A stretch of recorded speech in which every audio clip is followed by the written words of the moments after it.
বন্ধুরা, সকল গঙ্গাসাগর ভক্তবৃন্দকে জানাই আজকের আমার এই বুদ্ধ পূর্ণিমার শুভ নমস্কার ও সমবেদনা। আপনারা যারা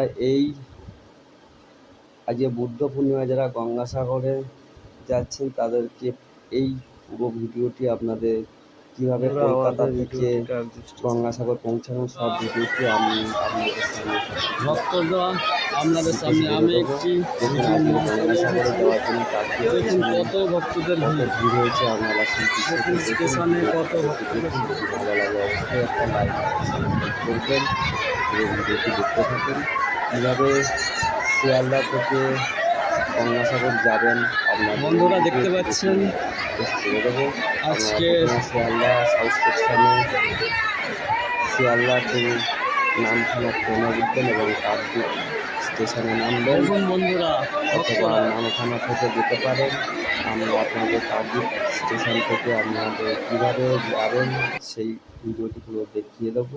আপনারা দেখুন, সেই হারু পয়েন্টের চিত্র আর টাইম টেবিলও দেওয়া আছে, আপনারা দেখে নেবেন।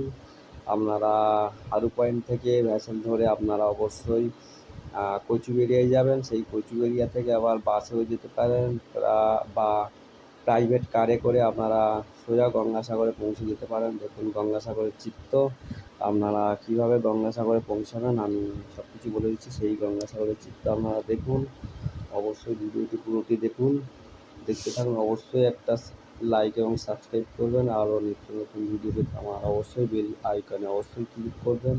আপনারা পুরো ভিডিওটি দেখুন আজকের বুদ্ধ পূর্ণিমায় কত ভিড় আপনারা দেখতে থাকুন। কীভাবে ভক্তরা স্নান করছে গঙ্গাসাগর, সেই সাধু এবং সন্ন্যাসী সবাই মিলে এটা হলো বাঙালিদের ভিড়। দেখতে থাকুন গঙ্গাসাগরে কেমন বিশাল ভিড় হয়েছে। আপনারা দেখতে থাকুন, আমার পুরো ভিডিওটি দেখতে থাকুন। দেখুন সবাই স্নান করছে এবং সেই স্নানের ভিডিও আপনাদের সামনে তুলে ধরেছি।